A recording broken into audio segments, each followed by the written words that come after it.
아마 이제 정의당 각 지역 활동가 분들께서 이제 최근에 7월 31일 날 주택임대차 보호법이 개정이 돼서 이거와 관련해서 이제 여러 이슈가 있을 거라고 이제 생각을 하셨을 것 같고, 그래서 이 강연이 준비된 걸로 알고 있습니다. 그래서 전반적인 좀 설명을 드릴 텐데, 이게 입법 취지를 이해하지 않으면 법률 조문만으로는 좀 쉽지가 않습니다. 그래서 입법 취지를 같이 설명을 드릴 거고요. 목차는 이렇게 주거권에 대한 이해, 외국의 세입자 보호제도, 그리고 이제 민법상 주택임대차 계약 개요, 그다음에 주택임대차 보호법의 주요 내용, 그리고 개정 내용 해설, 으로 가겠습니다. 주거권에 대한 이해 관련해서 먼저 말씀을 드릴게요. 과연 주거권이 우리나라 헌법상 규정이 돼 있을까요? 안 돼 있을까요? 주거권 한국 헌법에 명문의 규정이 없습니다. 그래서 그동안 그렇게 참 대한민국의 주거권은 참 힘들었죠. 그러다 보니까 기존 주거 문제에 대해서 우리나라는 항상 이제 시장 논리가 우선하게 되는. 항상 주택 재건축 재개발할 때는 원주민이나 세입자는 무지막지하게 폭력적인 강제철거와 퇴거를 당하게 되는. 그리고 주거와 관련해서 주택 정책을 뭔가 발표를 하면 항상 재산권 또는 소유권 중심으로 사고를 하기 때문에 시장에 대한 규제는 베네수엘라 정책이다. 이런 언론 보도가 굉장히 많이 나오고 있습니다. 근데 사실 이 베네수엘라 정책이라는 논리는 우리나라 부동산 대학원을 통해서 전파되는 논리예요. 그래서 저는 이거를 열심히 깨고 있는데, 아무튼 뭐 언론이 그렇게 우리 보수 언론이 그렇게 계속 받아쓰고 있으니까 지금 아무튼 그렇게 계속 전파되고 있습니다. 그리고 이제 사회적 경제적 요인으로 발생하는 개발 이익, 노동의 일에서 얻은 이익이 아니라 학군이 좋아서, 그 다음에 역세권이라서 이제 그런 걸 통해서 발생한 개발 이익을 경제 활성화라는 명목으로 개인이 모두 사유함으로써 불로소득을 합리해 왔습니다. 근데 이제 이런 문제에 대해서 지속적으로 주거권에 대한 고민이 있었고요. 그러면서 주거기본법이 2015년도에 만들어졌습니다. 처음으로. 우리나라의 주거기본법이 처음 만들어진 게 2015년이고 그때 주거권이 법령의 개념으로 처음으로 들어갔습니다. 그래서 이제 우리나라 주거권은 물리적, 사회적 위험으로부터 벗어나 쾌적하고 안정적인 주거 환경에서 인간다운 주거 생활을 할 권리라고 함으로써 사실 헌법상의 인간다운 생활을 할 권리가 있습니다. 사실 인간다운 생활을 권리에서 거기서 이제 주거권이라는 개념을 끌어낸 그런 거고요. 그리고 이제 주거기본법에서 이슈가 됐던 게 원래 이제 이 물리적 앞에 경제적을 넣느냐 마느냐가 논란이 됐었어요. 경제적도 넣자. 그러니까 경제적으로 파탄 상황인 경우에도 주거권을 보호해야 한다. 근데 이제 또 반대하시는 분이 있어가지고 경제적이라는 게 빠졌습니다. 여기에. 참고하시고요. 그러면서 이제 이런 안정적인 주거 환경에서 인간다운 주거 생활을 할 권리를 보장하기 위해서는 뭐가 필요하냐? 주거의 안정성과 주거비의 적정성이 필요하다라는 거고요. 그럼 이제 그걸 그렇게 보장하기 위해서 어떤 제도가 필요하냐가 이제 이슈가 됩니다. 그래서 이제 바로 그러면 외국은 우리나라 법률을 검토하기 앞서서 외국은 어떻게 하고 있는지를 살펴보겠습니다. 외국의 세입자 제도를 보면 외국 주요 선진국 같은 경우는 대도시의 인구를 집중을 하니까 주택 부족과 인구 상승의 문제가 발생을 하겠죠. 그러다 보니까 이제 임대차 안정화 정책이라는 걸 추진하게 됩니다. 렌트 스터빌라이제이션이라고 해서 임대차를 안정화해야 한다는 정책을 추진하게 되는데 이 임대차 안정화 정책이 사실 외국 선진국에서 이루어지고 있는 모든 주택 임대차 정책의 전반적인 틀을 이해할 수 있는 부분입니다. 그래서 임대차 안정화 정책이란 건 뭐냐면 기본적으로 임대차 기간은 갱신되거나 아니면 제한 없이 보장되어야 한다. 그러면 임대차 기간을 어느 정도 보장을 했을 때 그 다음 문제는 뭐가 되냐면 임대료를 어떻게 책정할지가 문제가 되는 거예요. 그래서 비교 임대료라고 하는 경우는 각 지역의 평균적인 동일한 유형의 주택에 대해서 평균적인 임대료를 산정하게 되는 거고요. 그리고 이제 임대차 등록제 같은 경우는 뭐냐면 그렇게 비교 임대료, 표준 임대료를 산정하기 위해서는 임대료가 뭐가 등록돼 있는 게 있어야 하잖아요. 어, 그래야 그걸 뭐 평균을 낼 수가 있죠. 근데 우리나라는 그게 없었습니다. 없어가지고 임대차 3법 중에 하나가 임대차 신고제, 계약 신고제가 내년 6월부터 시행될 예정입니다. 그런 거고요. 그래서 만약에 이제 이런 임대료 정보 제공을 통해서 어떤 지역에 표준적인, 평균적인 임대료가 산정이 된다. 그러면 계약을 갱신을 할 때 아니면 임대료를 올려야 할 때 그와 관련해서 협상을 하게 되는 거예요. 임대인과 임차인 사이에. 협상을 하게 되는데 당연히 임대인은 높게 받으려고 할 거고 임차인은 낮게 주려고 하겠죠. 그러면 이게 협상이 합의가 되면 다행인데 합의가 안 됐을 때 그럼 이걸 어떻게 할 거냐. 그래서 이제 임대차 분쟁 조정위원회랍니다. 근데 이제 임대차 분쟁 조정위원회에서 제3자가 임대료에 대해서 분쟁 조정을 하게 될 텐데 이때도 합의가 안 되는 경우가 있어요. 그러면 합의가 안 됐다고 그냥 놔둘 수 있느냐. 그리고 혹시라도 임대차 분쟁 조정위원회에서 적절한 시장 가격을 뭐 얼마라고 생각을 해요. 근데 그 적절한 시장 가격이 기존 임대료보다 한 뭐 20% 높고 막 그래요. 그러면 기존의 임차인은 살 수가 없는 거죠. 왜냐하면 자기가 벌어놓은 그 소득보다 더 많은 걸 내라고 하니까. 그래서 이제 그때 적용되는 게 임대료 인상률 상한제입니다. 그래서 이제 임대차 갱신제도, 임대료 정보 제공, 임대차 분쟁 조정, 임대료 인상률 상한제. 그 상한제 통해서 임대료가 결정이 되면 또 그 다음에 갱신되면 또 다시 임대차 갱신제도.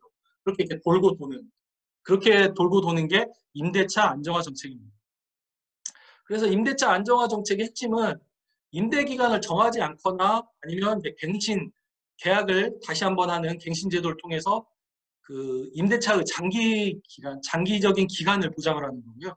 그래서 임차인의 주거를 안정시키고 임차인이 임대인과 애등한 경제적 지위에서 그 임대차 관계를 정할 수 있도록 서로 협상할 수 있도록 하는 데 있습니다. 그래서 이 페이지를 정확하게 이해하시면 그 뒤에는 대부분 이해가 갑니다.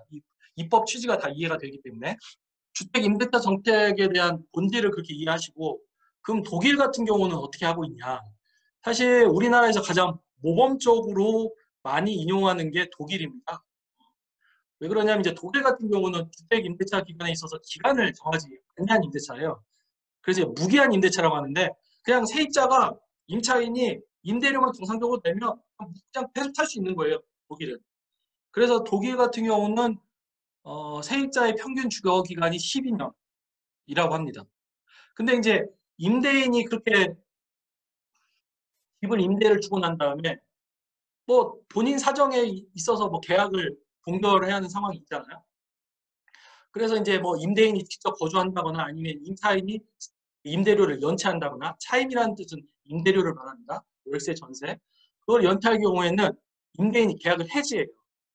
그럼 이제 우리나라 법원 같은 경우는 뭐 해지 오케이 이제 이렇게 받아들이는데 독일 같은 경우는 그렇게 해지권을 행사하더라도 이런 임대인이 직접 거주하는 데 정당한 사유가 있는지를 다시 한번 검토를 합니다. 그래서 그러한 사유가 있는 경우라도 이 계약을 파기하는 게 임차인에게 너무 가혹하면 해지가 불가능하다는 게 그 독일의 판례입니다. 그렇고요. 그리고 이제 임대료 인상은 그 아까 말씀드렸던 그 각 지역의 표준 임대료.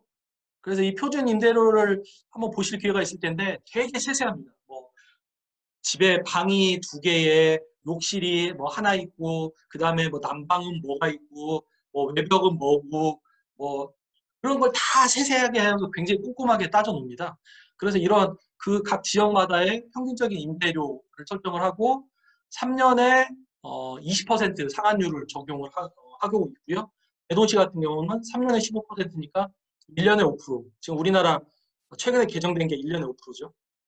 그리고 최근에 이제 지금 독일이 나름 유럽에서 좀 핫플레이스예요. 웬만하면 이제 독일이 경제가 잘 굴러가다 보니까 독일로 사람들이 몰리는. 그러다 보니까 임대료가 올라가니까 그 기존 임대차 갱신 말고도 최초 임대료에도 표준 임대료의 10% 이내로 제한하는 그런 법률을 시행하고 있고 이를 넘어서 베를린은 5년간 임대료를 공별을 한다라는 제도를 저희가 베를린 갔을 때니까 2월 달부터 시행하고 있습니다. 저는 아무튼 대단하다고 생각합니다. 이게 물가 상승률이 있는데 운영과 임대료를 동결한다라는 힘은 세입자협회에서 나오는 거죠. 베를린 사회민주당에서 추진한 제도입니다. 운영과 임대료 중. 그리고 이제 프랑스 같은 경우는 임대 기간이 임대인이 개인일 경우는 3년, 임대 사업자가 법인일 경우에는 6년이 원칙입니다. 그러니까 우리나라보다 길죠. 저희 민변에서는 기본적으로 2년씩 2번 연장해서 6년을 하자라는 게 기본 입장이고, 이 입장은 사실 정의당의 예전 노회찬 의원님 그 법안하고도 사실 같았습니다. 그리고 이제 임대 기간이 만료된다고 하더라도 계약이 자동 종료되는 게 아니고 또 임대인에게 정당한 사유가 있어야 계약이 해지가 가능해요. 그러니까 뭐냐면 계약이 갱신이 되는 겁니다. 그리고 임차인이 66세를 넘는 분이거나 저소득층이면 임대인이 대체 주거를, 다른 주거를 제공을 해야 계약을 해지할 수 있습니다. 이 프랑스의 그 기본권 보장이 엄청난 걸 알 수 있죠. 그리고 이제 임대료 같은 경우는 그 과밀 주거 지역, 과밀 주거 지역이라고 하면 서울이라고 그냥 이해하시면 될 것 같고요. 비과밀 지역이라고 하면 저기 지방의 촌이라고 생각하시면 됩니다. 대고양이 전북 김제인데 뭐 그런 동네라고 생각하면 됩니다. 지금 25만 원에서 지금 8만 명 됐습니다. 그래서 이제 과밀 주거 지역 같은 경우는 그 지역 표준 임대료 계속 요건 조금씩 다릅니다. 기준 임대료, 표준 임대료 다르는데 아무튼 대부분은 그 평균 임대료라고 생각하시면 되고요. 기준 임대료의 10%를 초과할 수 없게끔. 근데 과밀 주거 지역에는 기존 계약을 갱신 시나 최초 임대료 시에도 적용을 한다는 게 중요합니다. 지금 우리나라는 최초 임대료에는 적용이 없죠. 그냥 임대인이 부르는 게 값이죠, 지금은 우리나라는. 그렇게 이해하시면 될 것 같고, 비과밀 주거 지역 같은 경우는 오히려 이제 시장에서 사람들이, 그러니까 오히려 한가한 지역이다 보니까 그 최초 임대료 인상률에 대한 제한은 없습니다. 그리고 갱신 시에도 임대료가 명백히 적은 경우에만 인근 주택의 임대료 3개 이상을 참고해서 인상할 수 있다라는 게 이제 프랑스의 법률이에요. 이제 영국, 사실 영국이 그 많은 분들이 전에 우리 문재인 대통령도 청와대에서 이걸 인용하시는데, 원래 영국이 그 법정 갱신, 그러니까 자동 갱신되는 제도랑 공정 임대료가 있어가지고 영국이 되게 임대차가 좋았습니다. 글씨에서 보면 규제 임대차를 보시면 되는데 그때까지만 해도 되게 좋았어요. 1987년까지.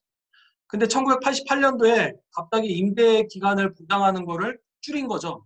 그리고 임대료 규제도 없애버리고, 그 용어는 보장임대차라고 하는데 아무튼 규제가 완화됐다는 뜻입니다. 그리고 97년도에는 임대인이 2개월 전에만 사전 통지하면 아무런 사유 없이 임대차를 종료할 수 있는 보장 단기 임대차라고 해가지고 이런 제도로 이제 규제를 완화하게 됐습니다. 그러다 보니까 2018년 현재 지금 영국의 인간 임대차 약 80%가 보장 단기 임대차여가지고 2017년 기준 평균 거주기간 3.9년, 임대료는 2005년 대비 40% 급증이, 이게 작년까지 대한민국의 모습과 되게 유사합니다.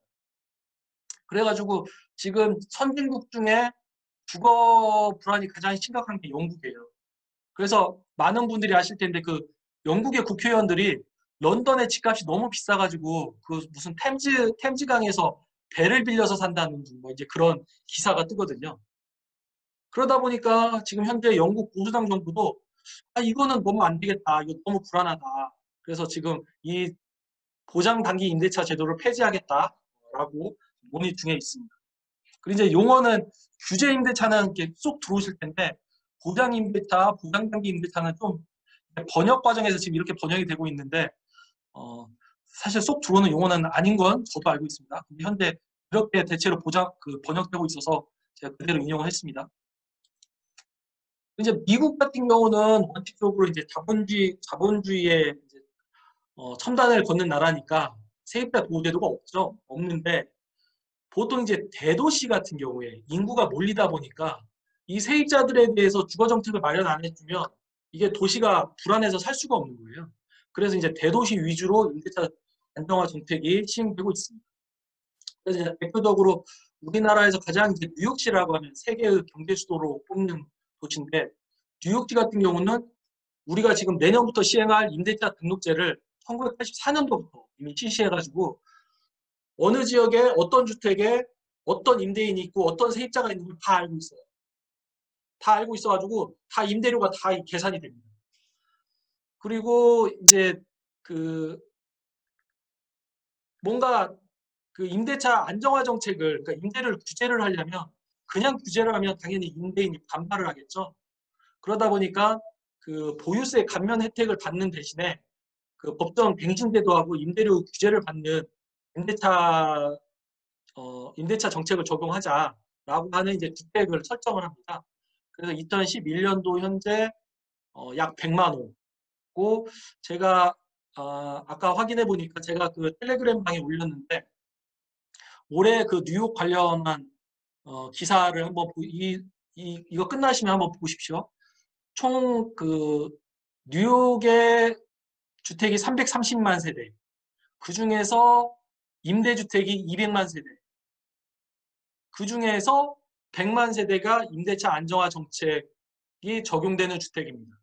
그리고 1%가 옛날에 40년대 임대를 아예 통제받는 주택이 있어요. 그건 1%는 예외적인 주택이니까 참고하시고 보통은 임대차 안정화 정책을 적용하고 있다. 근데 그게 모든 임대주택이 아니라 절반이다라는 거를 생각하시고요. 이런 임대차 안정화 정책을 시행하기 위해서는 그 주택에 대해서 보유세 감면 혜택을 주고 있다는 부분도 좀 염두에 두실 필요가 있습니다. 그리고 나머지 100만 채는 그냥 시장에 맡겨놓고 있습니다. 임대인과 임차인 사이에 알아서 계약하고 알아서 기간 정하고 그렇게 맡겨져 있고요.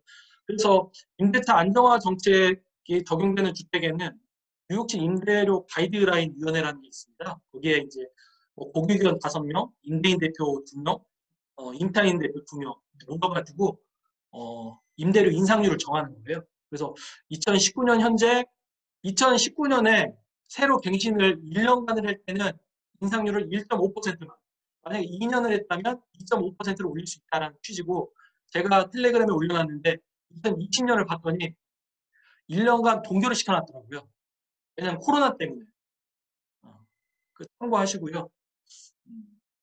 그래서 우리나라에서 자본주의의 선반을 걷는다라고 생각하는 뉴욕이 좋다도 이렇게 임대주택의 절반에 대해서는 임대료 규제 정책을 쓰고 있다라는 걸 이해를 해주시면 좋을 것 같습니다.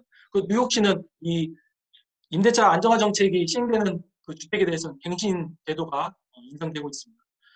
그리고 캘리포니아주는 2019년도에 임대료 인상률 5% 상한 법안이 통과됐습니다. 그리고 이제 일본을 보면 일본은 차지자가법을 통해서 임대차 규율을 하는데, 차지자가법이 뭐냐면 마치 어려워 보이는데 땅을 빌리고 집을 빌리는 법이다 해서 차지자가법입니다. 그래서 이제 일본 같은 경우는 그 제도가 2가지가 있어요. 우리나라처럼 2년간 기간이 정해진 임대차가 있고, 아예 독일처럼 기간을 정하지 않은 임대차가 있습니다. 그래서 기간이 정해진 임대차는 갱신을 거절하게 될 거고, 기간을 정하지 않은 임대차는 계약을 해지를 하겠죠. 근데 이제 이것도 독일처럼 정당한 사유가 있는지를 판단해서 정당성이 인정되는 경우에만 임대차 계약을 종료를 하고 있습니다. 우리나라처럼 임대인이 2년 지나면 나가라 라고 해서 나가진 않았다는 거죠. 그리고 이제 원칙을 독일 법을 따라서 기간을 정하지 않는 임대차를 하다 보니까 기간이 정해진 임대차는 실제로 일본 시민들이 계약을 안 한다고 해요. 대부분은 기간을 정하지 않은 임대차를 많이 하고 있다라고 하고 있습니다. 그러면 이제 임대인이 계약을 해지했을 때 법원이 이제 최종 판단을 해야 할 거 아니에요. 이 계약 해지가 정당한지 판단을 하게 되는데, 이와 관련해서 임대인은 세입자에게 일정한 폐거료를 보상을 하게끔 하는 것을 조건으로 정당성을 인정을 하기로 한다. 이 폐거료가 뭐냐면, 내가 사정상 이 집에 들어가야 할 거 같으니까 당신에게 뭐 이사비 한 100만 원 드릴 테니까 부득이 좀 퇴거해 주시면 고맙겠습니다.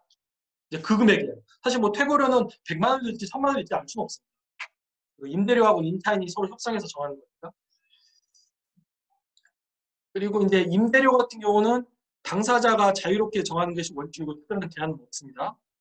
다만 이제 차임 증감 청구를 할 때 당사자 간 협의가 이루어지지 않으면 소송을 제기하고 법원이 적정하게 임대료를 조정을 하는데, 그러니까 임대료를 증액 청구하거나 감액 청구할 때는 그 사전에 분쟁조정위원회, 조정전티주의라는 말이 사전에 조정위원회를 거치도록 하게 돼 있습니다. 그래서 이제 분쟁이 터지면 바로 법원을 가는 게 아니고 분쟁 조정위원회를 거쳐서 거기서도 결렬이 되면 이제 법원으로 가는 그런 구조입니다.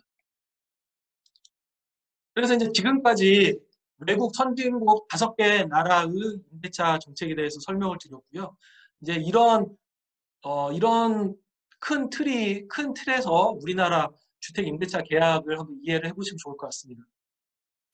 일단 기본적인 주택 임대차 계약의 개념은 임대인은 임차인에게 주택을 수익할 것을 약속하고 사용하고 거기서 뭐 본인이 들어놓든지 뭘 사업을 하든지 뭐 담을 다든지 뭘 하든지 하게끔 약속을 하고 임차인은 그거에 대해서 임대인에게 임대료를 지급할 것을 약속하는 계약을 주택 임대차 계약이라고 합니다. 이건 뭐 상가 임대차 계약도 상가만 넣으면 마찬가지고요. 그래서 이제 계약상 의무로서 임대인은 임차인에게 주택 인도를 해야죠. 그러면 임차인은 임대료를 지급해야겠죠. 차임은 임대료를 말합니다. 그 다음에 임대인은 계약 기간 중에 임차인이 사용할 수 있도록 수선 의무를 부담합니다.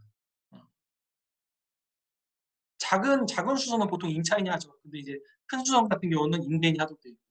근데 뭔가 임대인이 이런 수선행위가 필요하겠다. 뭔가 누수행위가 있으면 공사를 해야 하잖아요. 근데 이제 임차인이 나 이런 거 귀찮아서 나간 다음에 하세요. 이럴 수 없다는 거예요. 이거는 인용하라는 게 그런 뭔가 수선행위가 발생했을 때 이걸 받아들여야 한다는 취지입니다. 그래서 임차인은 받아들여야 하고요.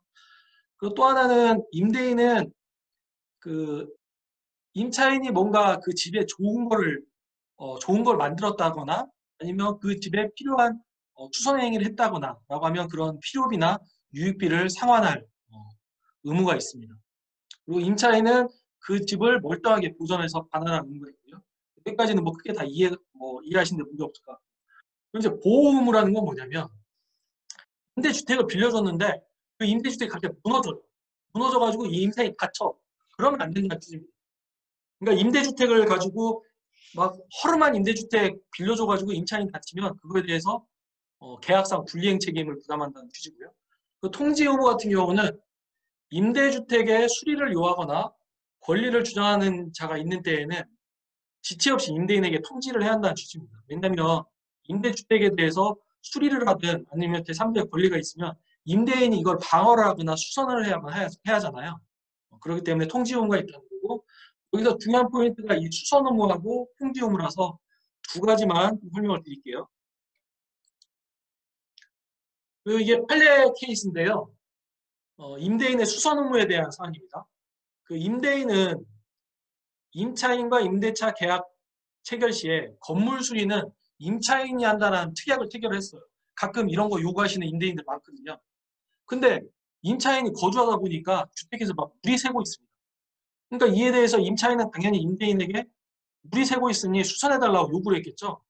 그랬더니 임대인이 건물 수리는 임차인 당신이 하기로 했지 않소? 라고 하면서 수선을 거부합니다. 그랬을 때 어떻게 할 것이냐. 그건데 이제 대법원 판례가 이렇게 명확하게 내렸는데 그 임차인이 손쉽게 고칠 수 있는 정도의 사소한 것이다. 그 경우는 임차인이 그냥 수선해라. 간단하게. 근데 수선하지 아니하면 임차인이 이걸 사용 수익할 수 없다. 무수 같은 거 사용 수익할 수 없어. 난방기계 고장났을 때 이 겨울에 사용 수익할 수 없어요.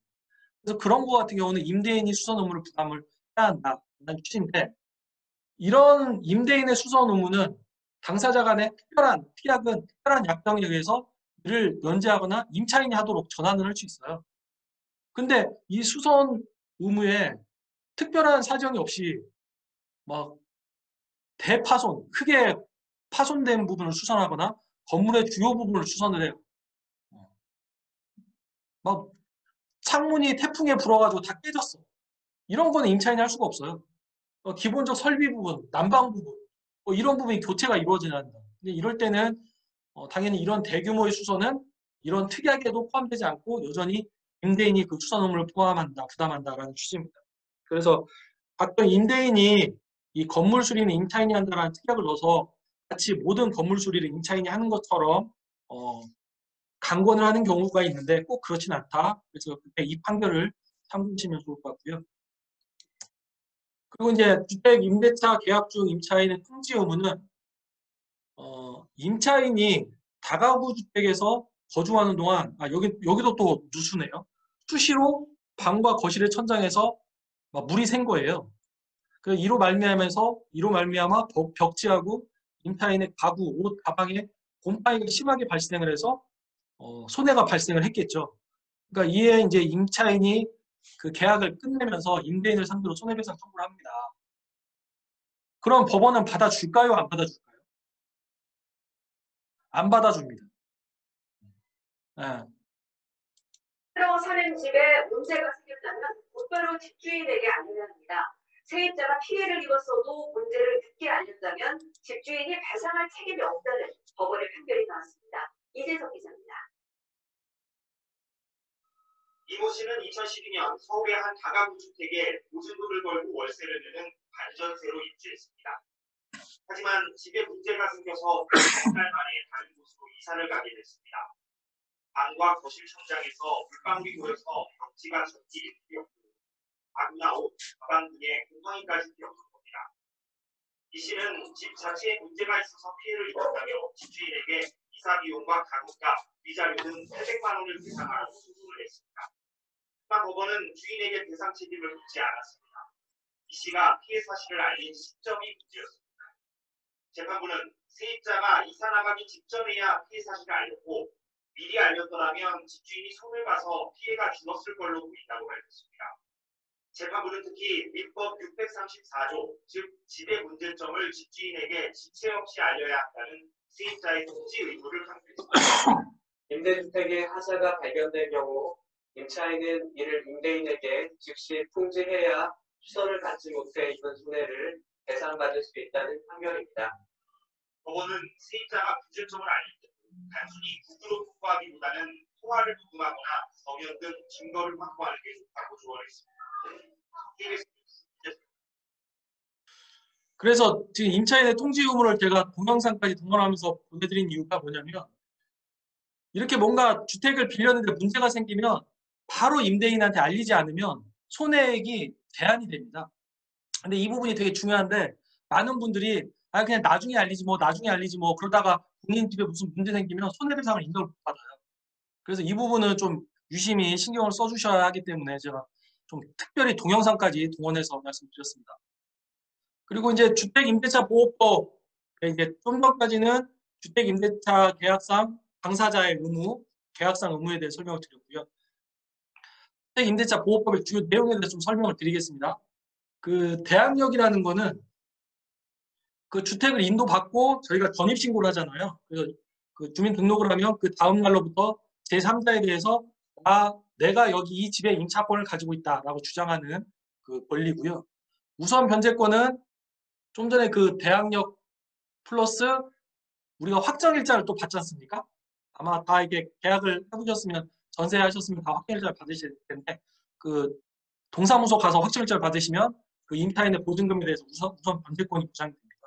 그런 개념이고 임차권 등기 명령은 임대차가 끝난 후에 임대인이 돈을 못 주는 경우가 있어요. 그때는 그냥 집을 비우고 이사 나오면 주택의 인도 요건이 없어지고 주민등록 요건이 없어지기 때문에 제3자에 대한 대항력이 없어져요. 그러니까 이때는 그냥 나오시면 안 되고 임차권 등기 명령을 하고 나와요. 이거 임차인이 보증을 못 받으면 단독으로 할 수 있거든요. 그래서 이걸 꼭 해야 한다라는 말씀을 드리고 싶고 임대기간은 기존에는 최소 임대차 2년이었습니다. 프랑스 같은 경우는 3년 6년이었죠. 묵시적 갱신은 그냥 뭐 2년 계약 체결했다가 별 얘기 없으면 그냥 기존의 임대차하고 그대로 사는 그런 게 묵시적 갱신이고요. 차임 등간 평가권은 원칙적으로 뭐 경제 사정이 변경됐다라고 할 때 약정한 차임금의 20분의 1, 그러니까 5%를 초과하지 못하도록 그러니까 5%까지만 증액할 수 있도록 해왔고요. 그다음에 이 증액은 1년간은 한 번 증액하면 1년간 못하게끔 이게 돼 있었는데 그동안은 어떻게 돼 있었냐면 계약 기간을 2년으로 하다 보니까 이 차임 증감 청구권도 2년 내에만 행사할 수 있는 걸 본 거예요. 그래서 그동안은 2년 후에 예를 들어 전세금을 2억에서 4억으로 올렸다 하더라도 이 차임 증감 청구권이 적용이 안 된다라는 게 대법원 판례였습니다. 그래서 이제 수없이 사람들이 싸운 거죠. 그래서 이번에 법률 개정이 됐습니다. 그리고 월 차임 전환 시 전환율, 산전율이 아니라 전환율인데요. 여기 있네요. 전환율은 예를 들어 보증금 1억을 갑자기 임대인이 내가 좀 월세가 필요하니 월세로 전환하자라고 제안하는 경우가 있잖아요. 그때는 이제 보증금의 전부를 월세로 바꾸는 경우, 어떻게 바꿀 거냐에 대해서 두 가지 방식이 있는데 그 주택임대차보호법 뭐 7조의 2에 그렇게 나옵니다. 대통령으로 정하는 비율 10% 또는 한국은행 공시기준금리 0.5%. 지금 한국은행 공시기준금리가 0.5%입니다. 여기서 대통령령으로 정하는 이율이 2%. 그래서 2.5% 중에 낮은 비율을 초과하지 못하도록 되어 있으니까 지금은 2.5%가 적용되는 겁니다. 제가 그 8월 22일 날 정의당 당연 자료로 한글 파일로 보내드린 자료에는 4%로 나왔어요. 이제 그 사이에 지금 4%에서 2%로 바뀐 겁니다. 참고하십시오. 그다음에 만약에 5%를 초과해서 차임이나 보증금을 지급하거나 아니면 월차임 산정률을 초과해서 그 2.5%를 초과해서 차임을 지급한 경우에는 이거에 대해서는 임차인이 임대인에게 반환 청구가 가능하고요. 그리고 이제 소액보증금 최우선 변제권이라는 건 뭐냐면 그 우선 변제권이 인정을 받으려면 1순위 권리가 있어야 돼요. 근데 앞에 만약에 저당권이라든지 담보권이 우선 설정이 되면 1순위가 보장을 못 받습니다. 그러면 전액 보장을 못 받거든요. 그런데 임차인은 보통 보증금이 그 본인 생활비의 그 대부분인 경우가 많으세요. 그래서 이 부분에 대해서 함부로 이런 보증금을 못 받으면 문제가 되니까 지금은 서울시 같은 경우는 보증금 액수가 1억 1천만 원 미만이다 싶으면 3,700만 원까지 보장해주고 뭐 광역시 같은 경우는 6천만 원 이하일 때는 2천만 원까지 보장해주고 약간 이런데 조금 지금 현실감과는 조금 낮죠. 좀 올려야 할 필요가 있습니다. 이 부분도. 그다음에 이제 배당 요구라는 거는 이걸 받기 위해서는 그 임차인이 법원에 가서 경매 절차에 있어서 배당 요구를 하셔야 돼요. 배당 요구를 하지 않으시면 쉽지 않습니다. 쉽지 않은 게 아니라 법원에서 몰라요. 그런 임차인이 있다는 거. 그리고 소액 임차인의 기준이 너무 낮다라는 거 뭐 저 동의합니다. 근데 이제 사실 그 문제가 있어요. 지금은 그러니까 많은 분들이 저도 이제 민변에서 계속 토론하는 부분인데 전세하고 월세가 성질이 똑같다고 생각하는데 전세하고 월세는 본질이 똑같지 않습니다. 전세는 임대인에게 무이자 대출이에요. 그래서 저금리가 될수록 전세는 올라갑니다. 금리에 따라서 전세는 요동을 튀게 되는 거죠. 물론 이제 월세도 유사할 수 있는데 월세하고 전세는 본질은 좀 다릅니다. 아무튼 이 보증금의 범위는 좀 올라가야 한다라는 부분에 대해서 저도 동의하고요. 무엇보다 중요한 게 이게 편면적 강행 규정. 편면적 강행 규정이라는 게 뭐냐면 이 주택임대차보호법에 위반한 약정으로서 임차인에게 불리한 것은 효력이 없어요. 근데 이 법에 위반한 약정인데도 임차인에게 유리하면 효력이 있습니다. 그러니까 임차인이 주장하면 되는 거예요. 본인에게 불리하다라고. 근데 법에 위반하더라도 임차인이 불리하다고 주장 안 하면 그냥 유효가 되는 겁니다. 그래서 임대차 보호법이거든요. 그래서 편면적 강행 규정이라는 부분에서 이해를 하셔야 돼요. 이 규정이 법률에 어긋나도 임차인에게 불리하지 않다고 하면 그 약정은 유효할 수 있습니다. 이 부분을 이해를 못하시면 이거 법령 위반이니까 무효야 이렇게 주장하실 수 있는데 그렇지 않습니다. 임차인은 상황에 따라서 유효일 수도 있고 무효일 수도 있고 그런 겁니다. 그 부분을 좀 이해를 해주시고요. 그래서 이제 대항력이라는 거를 아마 이제 뭐 직접 전입신고 해보신 분들은 이해하실 텐데 또 이 부분을 이해를 못하신 분들이 몇 분이 가끔 계세요. 그래서 예를 들어 좀 설명을 드리면 임차인 김 씨는 2018년 9월 18일 날 주택을 인도받고 전입신고를 합니다. 그럼 이제 그 다음날 대항력이 발생하죠. 근데 이 집에 대해서 선순위 근저당이 2019년 9월 28일 날 등기가 됩니다. 근데 이 집주인이 이 담보대출금을 못 갚아가지고 2020년 9월 4일날 경매를 통해서 제3자한테 박탈이 돼요. 그 얘기는 뭐냐면 제3자한테 소유권이 넘어간다는 뜻이죠. 그랬을 때 이 제3자는 임차인 김씨는 당신은 나랑 계약하신 분이 아니니까 폐거에 나가주세요. 라고 주장할 수도 있죠. 그랬을 때 임차인 김씨가 주장할 수 있는 권리가 계약력입니다. 아, 나 이 집에 대해서 2년간 살 수 있는 권리가 있어. 그래서 나 2020년 9월 18일까지는 살 수 있고 내 보증금은 새로운 소유자인 당신이 나한테 돌려줘야 돼. 당신이 나한테 돌려주지 않으면 나는 이 집에서 계속 살 수 있는 권리가 있어. 라고 주장하는 게 계약력입니다. 그리고 이제 우선 변제권은 뭐냐면 임차인 박 씨가 2018년 3월 10일 날 전입신고를 합니다. 그리고 확정일자를 하면서 보증금 3억 5천을 신고를 해요. 이 3억 5천 날라가면 큰일 나잖아요. 임차인 입장에서. 근데 주택 소유자가 또 돈이 궁했는지 그 집에 선순위 근저당 담보등기를 2019년 4월 20일 날 기업은행에서 3억 원을 합니다. 보통 은행에서 120% 대출을 담보등기를 하기 때문에 3억 원이라 그러면 한 2억 5천 정도 빌린 겁니다. 2억 5천 빌려가지고 이제 등기에는 3억 원이 된 거죠. 근데 결국은 또 이 집주인이 기업은행에 그 2억 5천을 못 갚네요. 이자 포함해서 2억 5천 플러스 알파겠죠. 그리고 결국은 이제 경매로 넘어갑니다. 2020년 9월 4일 날. 제3자에게 5억 원의 낙찰이 됩니다. 근데 지금 임차인 박 씨의 보증금은 3억 5천이고 기업은행에 뭐 이자까지 포함해서 최대 3억 원의 채권이 있다 그러면 총 채권은 집주인에 대한 채권은 6억 5천인데 지금 5억 원에 낙찰됐다고 하면 이 낙찰대금 5억 원을 가지고 채권자들이 나누는 거거든요. 그랬을 때 그럼 이 채권을 어떻게 나누느냐? 중요한 거는 이제 권리의 우선순위인데 임차인 박 씨는 2018년 3월 10일 날 전입신고를 했고 확정시사를 받았기 때문에 그 기업은행이 2019년 4월 20일 날 등기를 했다 하더라도 한 11개월이 더 빠른 거예요.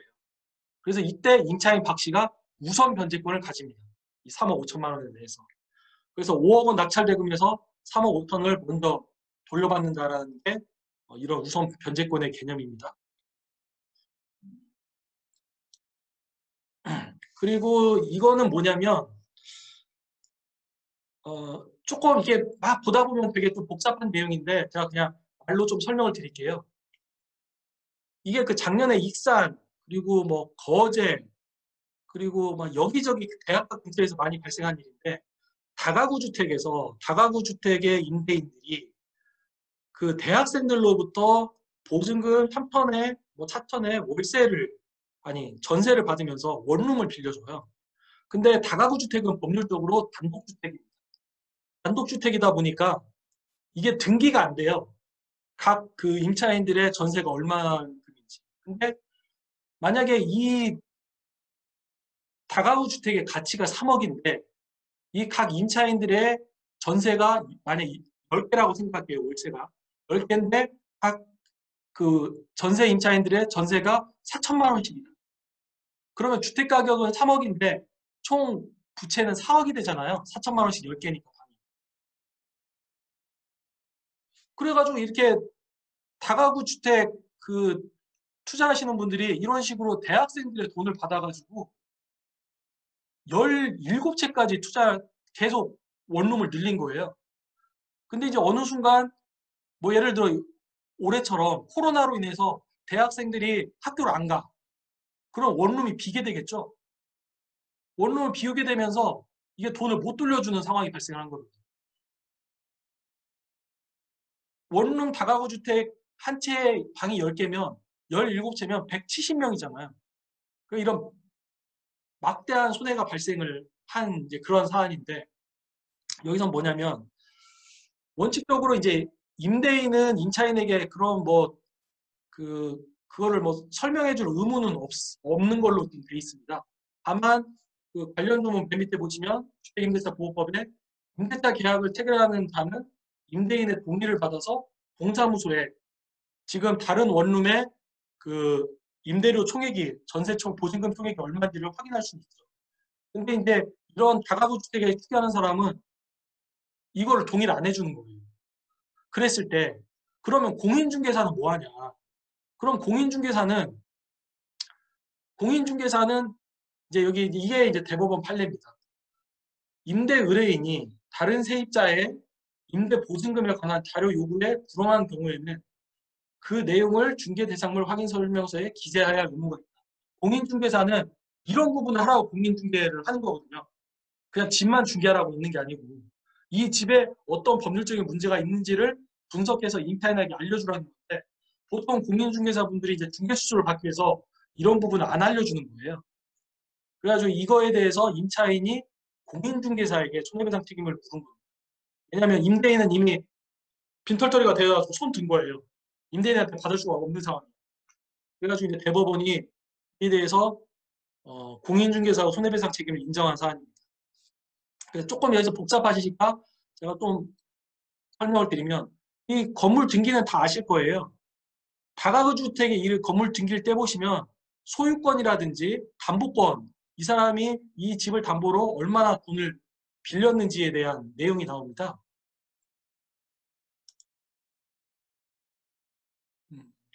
배상 책임 범위는 어느 정도 제가 알기로는 보통은 이제 손해 발생한 만큼 가고요. 다만 이제 공인중개사는 한 1억 정도 보험을 들죠. 그리고 이제 이런 다가구 주택 같은 경우는 한 사람은 피해 금액이 한 3, 4천인데 이게 이제 여러 개 모이면 어마어마합니다. 그래서 좀 전에 그 등기부를 보시면 그 소유권하고 담보대출에 대한 담보 등기가 나오는데 이 다가구 주택의 원룸 보증금은 기재가 안 돼요. 그러면 당연히 임차인은 등기부를 봐도 알 수가 없는 거예요. 다른 그 월세 세입자들 보증금을 준 임차인들은 어떻게 살고 있는지에 대해서. 그러면은 이제 좀 전에 대법원 판례에서 인용한 게 뭐냐면 이 중개대상물 확인 설명서라고 여기 구항에 보시면 이 중개대상물 확인 설명서도 제가 그 펌프한 한글 파일 8월 22일자 정의당 강연 자료에 3장으로 첨부되어 있거든요. 그거 한번 보시면 두 번째 페이지에 실제 권리관계 또는 공시되지 않은 물건의 권리사항이 나옵니다. 그러니까 여기에 공인중개사가 써줘야 하는 거예요. 이 다가구 주택의 보증금이 얼마나든지 아니면 이 부분에 대해서는 임대인이 밝히지 않았다든지. 근데 밝히지 않았다고 하면 임차인이 거기 들어가면 안 되는 겁니다. 들어가면 큰일 나요. 이거를 이제 제가 어떻게 연구하게 됐냐면 작년에 추정육축분에서 청년 주거난민을 노린다라고 하면서 저한테 인터뷰로 왔어요. 그래서 그 집주인 건물 매입 방식을 분석을 했는데 한번 보시면 건물가 4억 원에 전세보증금 2억 9,300, 대출금 2억 5천. 당연히 근저당 잡혀 있겠죠. 그리고 비원룸은 5억 2천에 전세보증금 3억 2천, 대출금 2억. 그리고 건물 또 C원룸은 건물가 4억 8천에 계속 이렇게 유사하게. 그래서 총 18채를 매입을 합니다. 근데 결국은 빈방이 발생을 하다 보니까 이게 이제 펑크가 나요.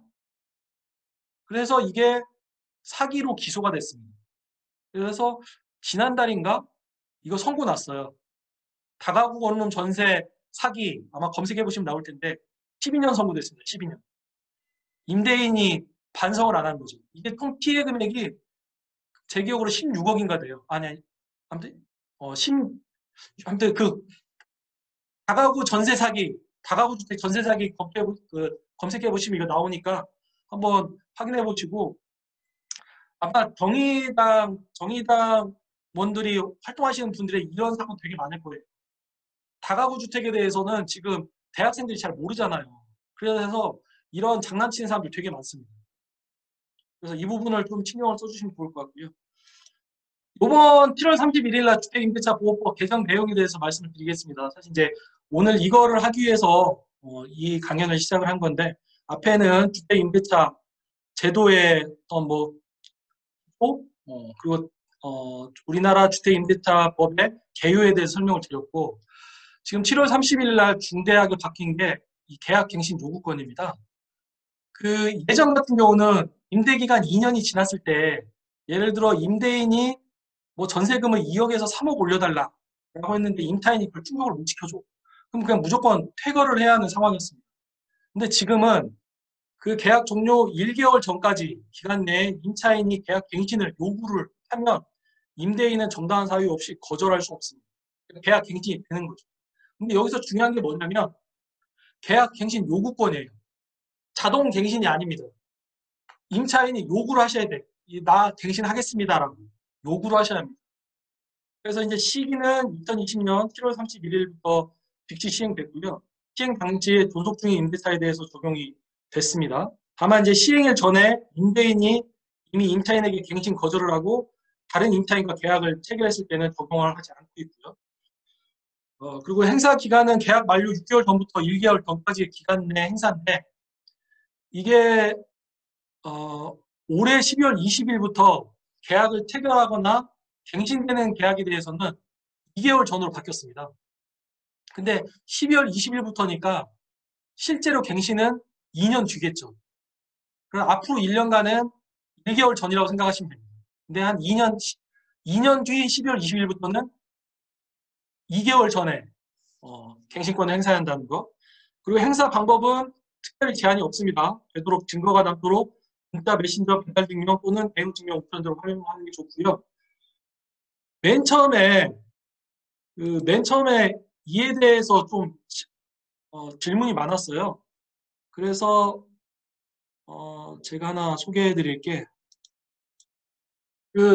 지금 주택임대차 계약 갱신 요구권 행사 방법 보이시나요? 이 지금 주택 임차인 카페가 지난 7월 31일 날 좀 법이 갑자기 바뀌었잖아요. 그래갖고 저희들도 뭔가 사람들이 막 질문을 오는데 뭔가 알려야 할 것 같아서 부랴부랴 만든 카페입니다. 그래서 저희가 뭐 주로 제가 올리고 있는데 필요한 것들은 여기에 다 올리고 있거든요. 주택 임차인 카페 한번 확인해 보시면 좋을 것 같고 여기 보시면 행사 방법에 대해서 자세히 나옵니다. 자세히 기재해 놨으니까 이거 참고하시면 좋을 것 같고 중요한 건 증거를 남겨야 한다는 거. 왜냐하면 임대인이 나 그런 연락 받은 적 없다. 근데 그거를 입증할 방법이 없으면 되게 황당해질 경우가 많습니다. 그래서 계약 갱신 요구권은 아무튼 문자를 보내든 카톡을 보내든 근데 카톡 같은 건 좀 불안하고 문자 보통 내용 증명을 합니다. 확실하게 하기 위해서 내용 증명은 상대방이 받았다는 게 확인이 되거든요. 근데 이제 뭐 문자 같은 경우는 나 그런 휴대폰 안 쓴다. 휴대폰 번호가 바뀌었다. 이럴 여지가 있기 때문에 보통은 내용 증명으로 임대인과 관계가 원만하지 않으면 내용 증명을 합니다. 그리고 이제 법적 효과로서는 계약 갱신 요구권을 행사해서 갱신된 임대차는 전 임대차하고 동일한 조건으로 다시 계약된 것으로 보고요. 임대인의 임대료 증액 청구를 거절하더라도 갱신되는 거는 뭐 영향이 없습니다. 예를 들어 임대인이 나 10% 증액해주면 계약 안 할래. 나 갱신 요구할 건데 그럼 그냥 갱신이 되는 겁니다. 그렇고요. 그 다음에 계약 해지인데 갱신 요구한 다음에 임차인은 언제든지 갱신된 계약을 해지할 수가 있습니다. 그래서 임대인이 그 통지를 받은 날로부터 3개월이 지나면 효력을 발생을 하게 현재 법령에 그렇게 규정되어 있습니다. 사실 제가 봤을 때는 이건 좀 임대인이 좀 당황스러울 가능성이 많아요. 아니 당신이 다시 살겠다고 해놓고 또 마음대로 해지를 하느냐 하기가 참 애매한데 보통 이제 참 법령에는 그렇게 규정이 되어 있습니다. 그리고 이제 임대인이 갱신을 거절할 사유가 총 9가지입니다. 딱 보다 보면 1번, 2번, 2기 이상 임대료 연체, 그러니까 2개월분 월세 연체, 그리고 상호 합의된 상당한 보상 제공. 아까 일본인가요? 폐거료 지급하면 나갈 수 있게끔 돼 있잖아요. 내가 사정상 구조역에 들어가야 하니까 좀 임차인분이 좀 나가주시면 좋겠다. 폐거료 보상입니다, 이게 사망이. 그리고 임대인 동의 없는 임차인의 전대. 그 임차인한테 빌려줬더니 임차인이 또 무슨 이렇게 뭐 좀 다른 생각을 하셨는지 그걸 또 제3자한테 또 재차 임대를 준 겁니다. 항상 임대를 줄 때는 임대인의 동의가 있어야 합니다. 그 다음에 이제 임차 목적물을 파손하는 경우, 이런 경우는 계약을 유지할 수 없어요. 임차주택을 막 훼손시키고 막 무너뜨리고 막 그래요. 멸실시키면 당연히 계약을 유지할 수 없습니다. 그 다음에 철거나 재건축으로 인해서 점유 회복이 필요한 경우. 근데 이 경우 치안 같은 경우는 그 법률 조문 보면 3가지 그 단서가 붙습니다. 임대인은 사전에 그에 대해 설명을 해야 합니다. 언제부터 이 건물에 대해서 재건축이 들어갈 예정이니 당신은 언제까지만 해줬으면 좋겠다는 사전 설명이 붙지 않으면 그냥 철거만 한다고 해서 뭐 계약 갱신 거절되고 그런 건 아닙니다. 그리고 8항이 임대인 등이 실제 거주하려는 경우 9항이 임차인에 대한 의무 위반 기타 임대차를 계속하기 어려운 정당한 사유. 그래서 결국은 임대인이 갱신을 거절했을 때 9항 임차인에 중대한 의무 위반이 있는지 임대차를 계속하기 어려운 정당한 사유가 있는지를 심사를 하는 거예요, 법원에서. 그 예가 1항부터 8항이라고 생각하시면 됩니다. 이렇게 이해하시면 이 조항이 그냥 매우 쉽게 이해가 됩니다. 근데 이제 여기에서 가장 문제가 되는 조항이 뭘까요? 7번 틀렸습니다. 8번 맞습니다. 8번. 지금 저희가 그 경기도와 업무 협약을 맺어가지고 그 주택임대차 상담센터를 9월 23일부터 매일 변호사 한 분씩 나가서 상담을 하고 계세요. 무료 상담을 하고 계신데 모두 다 지금 제가 봤을 때 한 50% 이상이 임대인이 실거주하려는 경우예요. 악용하는 경우 많습니다. 왜냐하면 지금 저금리로 인해 가지고 전세가 엄청나게 폭등했잖아요.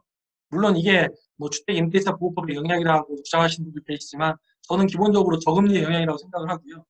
그러면 이제 전세를 더 올려받을 수가 있기 때문에 어떻게든 임대인은 임차인을 내보내려고 하는, 특히 이거를 갭 투기를 하신 분들은 그분들도 목숨 걸고 투기를 하시는 분들이에요. 그렇기 때문에 어떻게든 내보내야 한다고 생각을 하는 거죠. 그래서 항상 임차인에게 내용증명을 보냅니다. 나 실거주할 테니까 나가달라고. 그러면 이제 임차인 같은 경우는 그거에 대해서 이게 진짜 실거주인지 아닌지를 분석을 해야 하는데, 그럼 임차인의 가장 큰 관심사는 뭐냐면 임대인이 실제 거주할 의사가 없으면서 허위로 실거주하게 했다는 목적으로 갱신 거절한 경우는 어떻게 하느냐. 이제 그게 가장 이슈가 되잖아요. 그래서 그 부분에 대해서 법령에 이렇게 규정이 되어 있습니다. 임대인이 허위로 실거주라는 목적으로 임차인을 내보낸 다음에 정당한 사유 없이 제3자에게 그 주택을 임대한 경우에는 임차인이 입은 손해를 배상해야 한다라고 해서 법령에 규정이 되어 있고요. 손해배상액은 당사자 합의가 제일 우선이고요. 당사자 합의하면 끝나는 거고요. 당사자가 합의가 없으면 각 1, 2, 3호로 하게 되어 있습니다. 그래서 1호는 3개월분 월세, 2호는 제3자에게 임대하여 얻은 환산 월차임과 그 갱신 거절 당시 임차인이 지급해야 할 환산 월차임 간 차액의 2년분이죠. 2년분. 그리고 3번은 갱신이 거절됨으로써 임차인이 입은 실제 손해, 셋 중에서 하나라는 건데요. 그래서 이게 이제 실제 손해 계산을 어떻게 하냐면 제가 예시를 붙였는데 그 서울 지역 대략 이 정도 평균이라고 생각을 해서 이렇게 잡았고요. 임차인 A가 전세보증금 4억이었습니다. 근데 본인은 갱신을 요구를 했는데 임대인이 실거주하겠다는 이유로 갱신을 거절을 했어요. 그래서 임차인 A를 퇴거시킨 다음에 잠시 주민등록을 이전해놨다가 6개월 뒤에 새로운 임차인 C에게 전세보증금 5억 원의 임대를 합니다. 이에 또 임차인은 당연히 이사를 갔으니까 새로운 집을 구해야 하잖아요. 또 전세보증금 4억 5천만 원의 다른 주택을 임차를 했습니다. 그랬을 때 임대인 D의 손해배상액에 대해서 계산을 한 식입니다. 그래서 1번은 월차임이고 그 4억 원을 월세로 바꾸는 거예요. 아까 그 전월세 월차임 그 전환율이 2.5%라고 설명드렸잖아요. 그래서 4억 원의 2.5%면 1년에 1,000만 원이 됩니다. 1,000만 원에 3개월분이니까 총 12개월분에 3개월이니까 4분의 1. 그래서 250만 원이 됩니다. 제3자에게 임대에 얻은 환산 월타임은 아까 5억 원의 전세를 새로 내줬잖아요. C에게 5억 원을 2.5%에서 월세로 만들고 갱신 거절 당시는 원래 4억 원이었잖아요. 그 4억 원에 대한 월세 타임 2.5%로 또 나누고 하다 보면 이게 아무튼 계산해서 2년분을 계산하면 500만 원이 나옵니다. 그리고 3번은 실제 임차인의 손해를 계산해 보는 거예요. 임차인이 이사 비용이 원래 한 200만 원 들었고 또 새로운 집을 구하기 위해서 중개수수료가 한 150만 원 들었고 그다음에 이사 감으로써 새로 체결한 보증금은 4억 5천인데 여기서 원래 있는 데에서 본인이 갱신했으면 최대 5% 인상률이기 때문에 4억 2천원까지 계약을 할 수 있었다. 그럼 그 또 차액을 계산하는 겁니다. 그러면 4억 5천에 대한 월차임은 93만 7,500원이고요. 4억 2천에 대한 월차임은 87만 5천원입니다. 그래서 이 임차인의 이사 비용 그 차액은 한 60만 원 되겠죠, 대략. 그래서 임차인의 이사 비용 200, 중개 수수료 150, 그 다음에 이 월차임에 계산한 거 24개월 분을 곱해서 더하면 500만 원이 나옵니다, 이게. 그래서 이 중에서 가장 큰 금액, 결국 가장 큰 금액은 500이잖아요. 그래서 그 임대인이 실거주하겠다라고 거짓말하고 제3자한테 임대를 준 경우에는 500만 원을 청구할 수 있다는 뜻입니다. 이건 좀 산수가 필요한데 대략 이런 식으로 계산이 나온다라는 말씀을 드립니다. 근데 이제 그럴 수가 있어요. 임대인이 갱신 거절을 할 당시에는 실거주 사유가 있었는데 막상 또 사후적으로 갑자기 사정 변경이 생겨가지고 뭐 본인이 외국으로 뭐 외국으로 파견을 나가게 됐어요. 특파원을 나가게 됐어요. 방송국 특파원으로. 그럴 경우에는 부득이하게 2년 내에 퇴거할 수밖에 없잖아요. 한 1년만 살고 나갈 수도 있고. 그럴 경우에는 그런 정당한 사정이 있으면 손해배상을 인정받지 못한다는 거고, 그러면 이제 손해배상 소송에서 입증 책임이 문제가 되겠죠.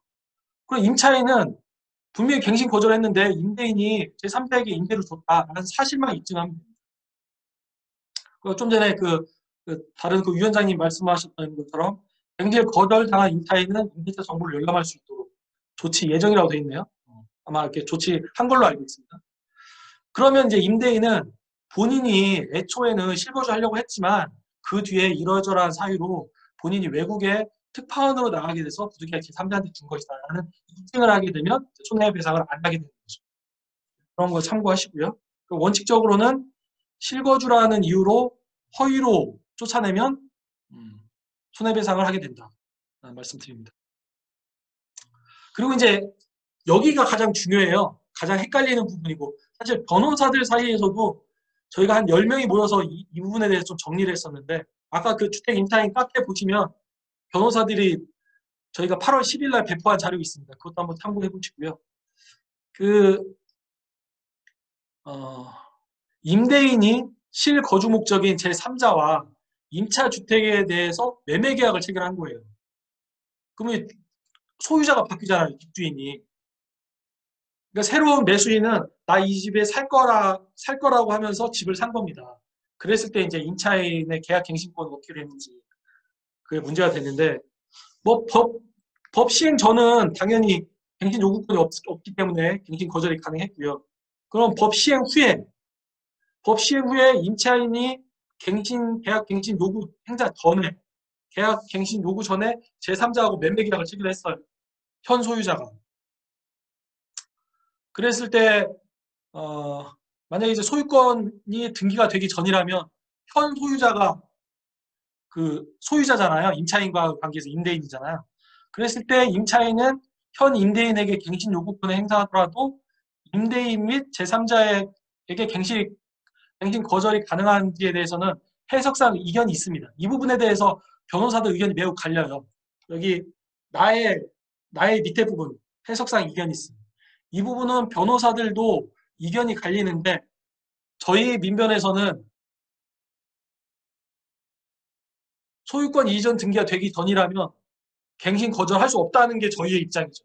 왜냐하면 임대차 보호법은 임차인에게 유리하게 해석하는 게 맞기 때문에 임차인이 현재 소유자에게 계약 갱신을 요구한 이상 그 새로운 소유자가 와서 이거 실거주 목적으로 산 거다라고 해서 거절할 수 없다라는 취지입니다.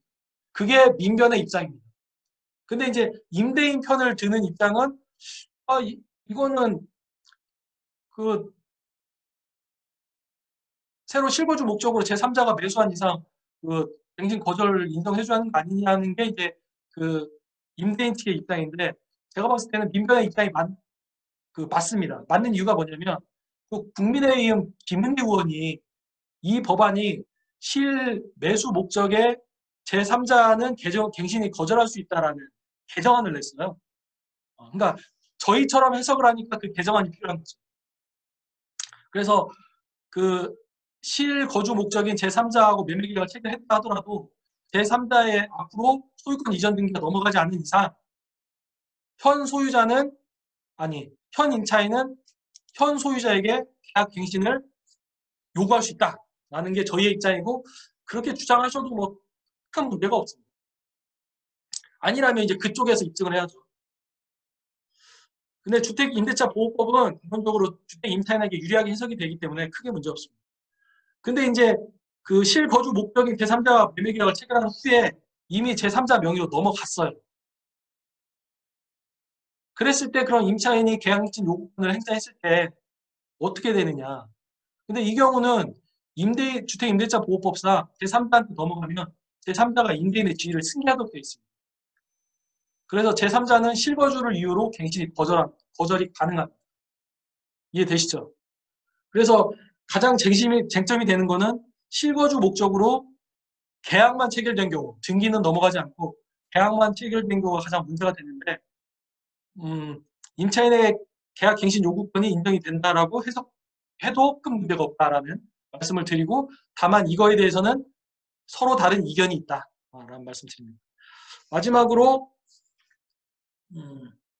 법 시행 후에 임차인이 계약 갱신 요구권을 행사했는데 임대인이 실거주 목적인 제3자에게 매매계약을 체결하는 경우 이 경우는 뭐 임차인이 전혀 상관없습니다. 이미 갱신은 됐고 그거를 그 집을 새로 산 임대인한테는 나는 이미 이 계약이 갱신됐기 때문에 당신이 나한테 갱신을 거절할 근거는 없다라고 보시면 돼요. 이해되시나요? 사실 이 부분이 변호사들도 많이 헷갈렸고 이게 지금 나름 가장 간단하게 정리한 거거든요. 그래서 지금 이 페이지가 가장 어려운 얘기인데 이 부분을 좀 이해해 주시면 좋을 것 같고 다른 거는 이 가항 갱신 거절 가능 나항의 밑에 거 갱신 소유권 이전 등기 후 갱신 거절 가능 법 시행 후 임차인이 먼저 계약 갱신 요구권을 행사한 다음에 제3자한테 넘겼을 경우에도 갱신 거절 불가 뭐 이렇게 다 깔끔하게 정리가 됩니다. 다만 이 중간에 제3자와 실거주 목적인 제3자 매매계약만 체결하고 소유권 이전 등기가 되지 않은 경우에서 해석상 이견은 있지만 주택 임차인에게 유리하게 갱신이 됐다라고 해석해도 무방하다. 그렇게 해석하셔도 큰 문제 없습니다. 그 근거는 만약에 그렇게 해석하지 않는다면 국민의힘 김은혜 의원이 이거에 대한 개정안을 왜 냈겠느냐 그렇게 보는 거죠. 그래서 이제 계약 갱신 요구권과 관련해서는 좀 전 페이지가 가장 중요했던 부분이고 좀 전 페이지를 정확히 이해를 하셔야 하는 부분입니다. 왜냐하면 그 시민들이 그 부분을 딱 물어보러 와요. 실거주 목적으로 계약을 했다는데요. 그러면 계약을 했을 때 이게 등기가 됐는지 안 됐는지 그걸 꼭 따져보셔야 합니다. 계약만 됐을 때는 갱신 거절 사유는 안 돼요. 근데 등기가 됐다 그러면 갱신 거절이 되는 겁니다. 단순하게 이렇게 정리하면 됩니다. 그리고 이제 두 번째 임대료 인상률 상한제인데 원래 타임 등의 증강 청구권은 우리나라 법에 있었는데 그동안 대법원이 그 증감 청구권의 행사 기간을 계약 기간 2년으로 국한시키다 보니까 행사를 못했죠. 그리고 다만 이제 신규 임대차 계약 체결 시에는 이게 적용되지 않습니다. 그러니까 신규 임대차라는 게 뭐냐면 기존에 2년 살고 새로 2년 살 때는 갱신 계약이거든요. 근데 이제 계약 끝나고 집을 나가서 새로운 집을 구하는 경우 그때는 이제 새로운 임대차 계약을 체결해야 하잖아요. 이때는 그냥 이제 시장 임대차가 적용이 됩니다. 그래서 현재 같은 경우 저금리 같은 경우는 엄청나게 전세가 올랐고 이걸로 인해서 지금 시민들이 굉장히 전세 폭등에 대해서 많은 불만을 제기하고 있죠. 그랬을 때 현재 법령이 이 새로운 임대차에는 그 전세가 아무리 올라도 전혀 보호제도가 없어요. 이제 저희는 내년에 꼭 이 부분을 도입해야 한다라고 생각하고 있고요. 이 부분도 정의당에서 많이 도와주시면 감사하겠습니다. 그 다음에 차임기획 증감 청구권. 이게 그러니까 6조의 3은 뭐냐면 계약 갱신을 했을 때 차임 등의 증감 청구권이 적용이 되는데 그게 제7조가 적용된다는 거고, 그 제7조에 차임징액 증가 청구권이 있는데 그 내용은 증액 시 5% 초과를 금지한다. 그 다음에 증액 청구는 1년에 5% 올렸으면 그 뒤에 또 청구할 수 있다. 뭐 6개월 지나서 또 올려달라. 그럴 수는 없다는 뜻입니다. 그래서 이제 지금 한국식으로 하면 보통 2년 계약을 하잖아요. 2년 계약을 한 다음에 1년에 5%를 올릴 수가 있고요. 그러니까 2년 계약 끝나면 5%를 올릴 수가 있고, 그 다음에 또 1년 지나서 5%를 또 올릴 수가 있어요. 이해되시죠? 그러면 이랬을 때 뭐가 되냐면 그 복리가 돼서 1.05 곱하기 1.05가 돼요. 이해되시나요? 그래서 그 증액률이 높아지는데 이 부분에서 임차인이 그런 복리 계산을 하기 싫으면 그냥 2년간 10%로 계산을 해도 좋다라는 합의가 본인이 그게 불리하지 않다고 생각이 되면 2년에 10% 합의를 할 수도 있습니다. 이해되시죠? 1년간 5%씩 증액할 수도 있는데 2년간 10%로 증액해도 문제없다. 물론 이거에 대해서 2년간 10%가 문제 있다라는 또 의견도 있습니다. 근데 중요한 건 임차인이 봤을 때 5% 증액하면 이건 복리로 증가를 하거든요. 1년 후에는 더 냅니다. 그래서 이걸 복리로 늘어날지 그냥 10%를 늘릴지는 임차인이 판단하시면 된다는 취지입니다. 그 다음에 이제 임대료를 증액하거나 감액하거나 조정에 합의되지 않은 경우, 증감 조정이 증액 또는 감액에 대한 합의되지 않은 경우는 분쟁 해결 절차인데 임대인 또는 임차인은 주택임대차 분쟁조정위원회 조정 신청을 할 수도 있고요. 법원에 차임 증감 청구를 할 수도 있습니다. 근데 이제 법원으로 가면 보통 6개월 이상 걸려요. 그래서 저희도 가능하면 분쟁조정위원회 조정 신청을 하고 최근에 이제 저희가 상담해 본 분이 한번 갔다 왔는데 바로 그 분쟁조정위원회에서 딱 그런데요. 어디까지 알아보고 있었냐. 그러면서 딱 그냥 바로 꺼내는 게 얼마면 되겠습니까? 양쪽에 물어보고 이 정도가 어떻습니까? 그래서 양쪽에서 오케이 하면 조정되는 그런 식으로 진행하고 있다고 합니다. 그래서 이제 조정이 안 되면 법원에 판결로 가는 거고. 그래서 조정 또는 판결로 임대료 증감 조정이 확정되면 임대료를 소급해서 정산하게 됩니다. 그러니까 합의가 안 되면 예를 들어 전세를 1억 주고 있었다. 근데 임대인은 1년에 5% 올리고 싶은데 임차인 나는 올리고 싶지 않아요. 나 주기 싫어. 그렇게 하니까 결국 조정을 가는 거죠. 아니면 법원에 재판할 수도 있고. 근데 이제 법원에서 보니 요즘 전세금이 폭등해서 1년에 5%를 올려야겠습니다. 라고 하면 1년에 5% 올린 1억 500만 원을 산정하게 되겠죠. 택정을 하게 되겠죠. 그러면 그 계약 끝난 날로부터 소급해서 1억 500만 원을 내야 한다는 취지입니다. 그리고 이제 법원하고 조정위원회에서는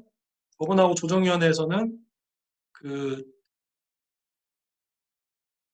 시장 임대료에 준해서 보통 결정하게 되어 있고요. 그 채팅은 제가 조금 이따 확인할게요. 그 전세 보증금 감액 청구 사례도 1998년 동부지원 사례에서 확인되고 있습니다. 이때가 IMF잖아요. 그래서 뭐 특별한 사정이 있으면 감액도 가능하다. 그런 감액은 5% 제한이 없습니다. 증액은 5% 제한이 없습니다. 그래갖고 이제 임대인들이 이거는 임대인들한테 너무 불리한 법안 아니냐. 뭐 이제 그런 얘기도 많이 하죠. 그리고 이제 이거는 조선일보에서 세입자 동의 없인 전월세 못 올린다. 여당 어이없는 입법사고.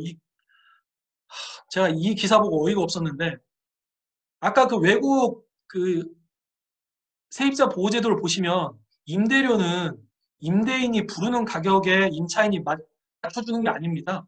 임대인과 임차인 사이에 공정한 협상을 하는 거지. 그러니까 이 기사를 보면서 참 정말 본격적이다라고 생각을 했는데 이거를 민원연이 깼어요. 조선일보의 황당한 전월세 상한법 뒤집기. 그래서 이렇게 아래로 민원연이 정리를 했는데 참 속 시원해서 한번 정리를 했습니다. 만약에 조선일보 방식이라면 임차인이 감액 청구를 하면 임대인이 무조건 수용해야 하느냐. 그렇게 반론이 가능한 거지. 이거 한번 관심 있으시면 한번 클릭해 보시면 각 기사 확인하실 수 있습니다. 이제 들어오시는 분도 계시는데요. 합의가 안 되더라도 법원에 가면 법원이 제가 봤을 때 시장 임대료 적용할 거예요. 근데 지금 저금리로 인해서 많이 그 임대료가 올라가고 있는 추세라 그래도 5%다. 그래봤자 1년에 5%입니다. 그래봤자. 그래서 1년에 5%를 받으려고 임대인이 소송하는 경우는 많지 않아요. 차라리 2년 끝나고 이제 엄청 올려받겠죠. 그래서 지금 고민은 뭐냐면 2020년 7월 31일 날 이 법이 시행됐지 않습니까? 그래서 8월 1일부터 갱신 기간이 한 달 전이기 때문에 9월 1일 날 갱신되는 분들이 이 법의 보호를 받았어요. 근데 이 법이 2년 뒤에 가면 그때부터 문제가 되니까 2022년 9월 달부터 갱신되는 분들이 문제될 소지가 되게 많습니다. 왜냐하면 그때는 임대인들이 엄청 올릴 거거든요. 그때는 이제 신규 임대차가 되고요. 우리나라 법상 갱신은 1회로 제한되기 때문에 그 부분에 되게 심각한 문제입니다. 그다음에 이거는 그 전월세를 전환하는 건데요. 뭐 때때로 상황에 따라서는 전세 보증금이 필요할 수도 있지만 뭐 전세 보증금 말고 본인이 급한 돈이 필요하다 치면 월세를 받을 수도 있잖아요. 그래서 이제 보증금 일부를 월세로 전환할 때는 당사자 사이의 합의를 통해서 가능하다. 임대인이 전세금을 월세로 전환하자 임차인이 싫어 하면 전환 안 되는 겁니다. 임대인이 전환을 요구했다고 해서 무조건 전환이 되는 건 아닙니다. 당사자 사이에 합의가 필요하다는 거. 그리고 월세 전환 시에는 법정 전환율 2.5%를 초과할 수 없게 되어 있고요. 다만 이제 전환된 월세는 임대료 인상률 상한제랑 무관해요. 그래서 공전 월세 5% 초과가 가능합니다. 이게 좀 이해가 안 될 수 있는데 예시를 보시면 이해가 되실 겁니다. 그 기존 임대료가 보증금 3억 원에 월세 30만 원이었다면 이를 보증금 1억 5천만 원에 월세 61만 2,500원으로 바꾸고 싶어요. 이건 이제 기존 보증금 1억 5천을 월세로 바꾼 겁니다. 그 다음에 제가 산정식 써놨는데 그러면 이제 보증금을 1억 5천을 줄이면 월세가 61만 2,500원이 됩니다. 그러면 기존 월세 30만 원에서 월세 61만 2,500원으로 늘었으니 이거 1년에 5% 증액을 초과하는 거 아니냐 이렇게 판단할 수 있는데 그건 아니라는 취지입니다. 왜냐하면 전세 보증금이 줄었으니까. 그래서 이때는 이렇게 월세 증액도 가능하다. 중요한 건 이렇게 증액이 월세로 전환 가능한지는 임차인의 동의가 없으면 안 된다는 취지예요. 그래서 임차인이 하기 싫으면 동의를 거절하면 됩니다. 근데 이제 예를 들어 그런 경우가 있죠. 임대인이 좋아서 어지간하면 웬만하면 이 집에 살고 싶어요. 그래서 본인은 증액하지 않고 월세 전환율만 산정을 해서 그렇게 바꾼다고 그러면 당사자 간에 합의를 하고 당사자 간에 그냥 합의하에 계약을 체결한 걸로 하고 나의 갱신권을 다음에 행사하는 거예요. 그런 식으로 했을 때는 월세 전환할 가능성도 있어는 보입니다. 그러니까 그 부분은 어떻게 판단을 하면 되냐면 임차인에게 유리한지 여부를 판단하시면 돼요. 그리고 이번 계약이 계약 갱신권 행사가 아니라는 거는 계약서에 쓰셔야 합니다. 안 그러면 임대인이 지난번에 계약 갱신권 행사했잖아 그러거든요. 그 부분은 분명히 하실 필요가 있습니다. 이 계약이 계약 갱신권 행사인지 아닌지 임차인이 요구해서 한 것인지 아니면 뭐 당사자의 필요에 따라서 합의하에 한 것인지 좀 구분할 필요가 있습니다. 그래서 이제 이게 어떤 실익이 있냐면 기존에는 월차임 전환율도 임대계약 2년 내에만 적용된다고 해석을 했습니다. 그래서 계약 기간이 2년이 지난 경우에는 원래 보증금 2억 원의 임대차 계약이 보증금 2억 원에 보증금 하나도 주지 않고 월세 50만 원 계약이 가능했어요. 다 이해하시죠? 이 부분은. 저는 맨 처음에 법을 공부하고 이거 당연히 안 될 거라고 생각했는데 이것도 대법원에서 월차임 전환율은 계약 기간만 가능하다고 판단을 하니까 이게 가능하더라고요. 그래서 참 맨 처음 공부할 때 되게 어이없었습니다.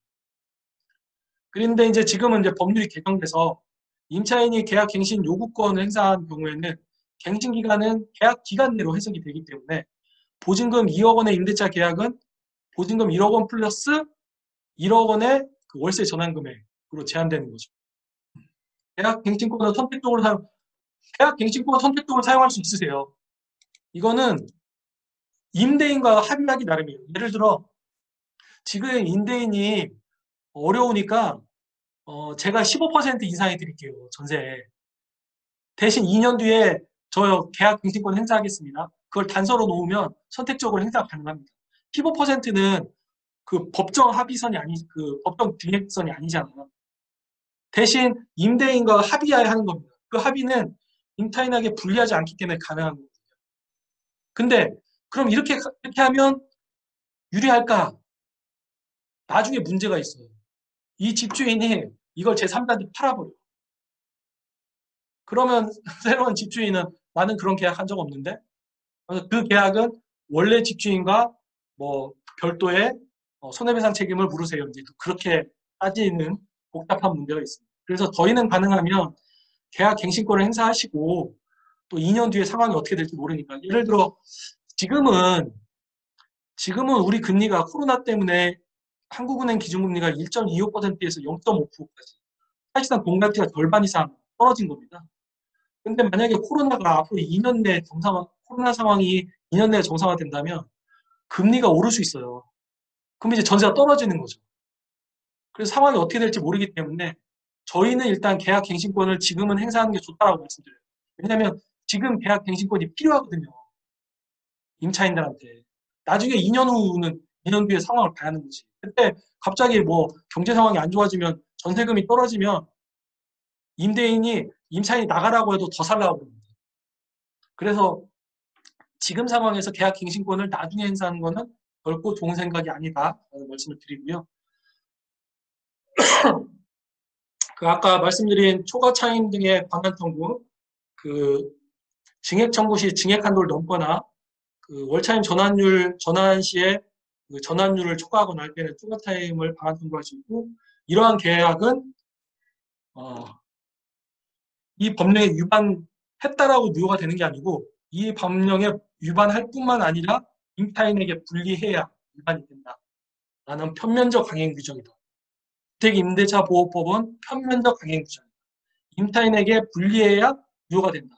이거 꼭 잊으시면 안 됩니다. 중요한 내용입니다. 이제 이 내용은 제가 이제 주거안정운동, 저는 뭐 주거안정운동이라고 생각하는데 하면서 가장 감동 깊게 받아들인 기사입니다. 이 영국 일간지 더 가디언에서 2014년 9월 23일자인데 독일 법무부 장관 타이코 마스라는 분이 했던 얘기. 근데 이분이 지금은 독일의 외무부 장관으로 가 있더라고요. 거기는 막 왔다 갔다 하대요. 법무부 갔다 외무부 갔다. 근데 이제 영어는 한번 보시고요. 이분이 한 얘기가 우리는 임대인과 임차인 간 공정한 균형을 만들어내려고 한다. 3인당 소속입니다. 미래를 위해 돈을 투자하는 임대인은 계속 돈을 벌 것이다. 임대인이 돈을 벌게끔 임대주택 정책은 만드는 게 맞다는 취지입니다. 그러나 임대주택은 단순한 상품이 아니고 사람들이 사는 집이다.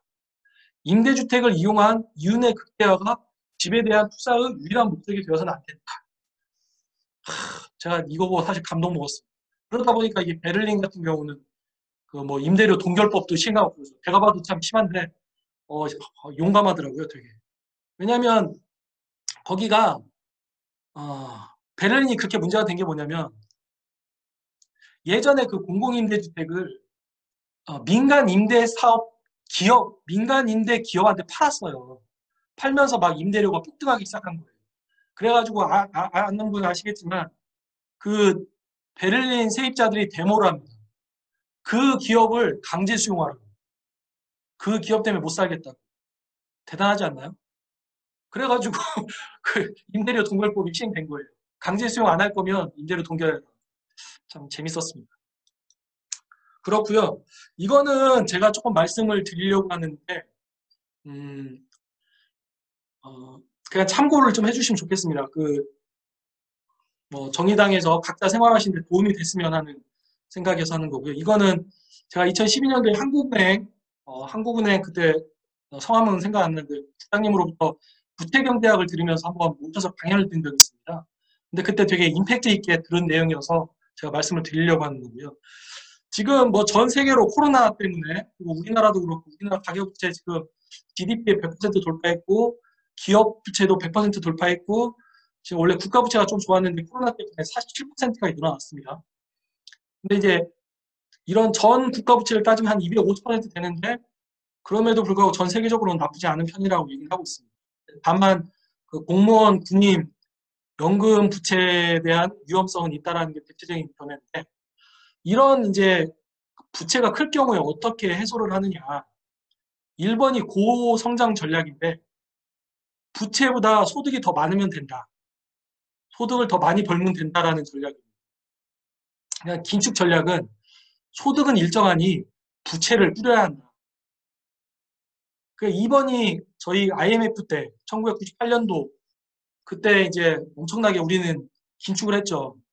막 그때 미국에서 우리나라한테 요구한 게 너네 돈을 너무 함부로 쓰니까 고금리를 유지해라고 하면서 여러분들이 피해를 봤는데 2008년도에 미국이 무너지니까 미국은 그냥 바로 금리를 낮추고 돈을 풀고 그러더라고요. 그랬습니다. 그래서 3번 인플레이션 전략. 이게 그 미국이 2008년도에 하고 있었던 양적 완화 전략이 인플레이션 전략입니다. 부채가 예를 들어 1억 원인데 물가가 2배로 오르면 그 부채 가치는 절반으로 줄어듭니다. 지금 미국의 그 연방준비제도이사회, 연방준비은행이라고 하고 있는 게 지금 3번이거든요. 일부러 돈을 풀어서 인플레이션을 일으키려는 겁니다. 왜냐하면 사업은 안 되니까 사업을 해서 이 부채를 갚을 수는 없으니까 인플레이션을 일으키는 거고 이 달러는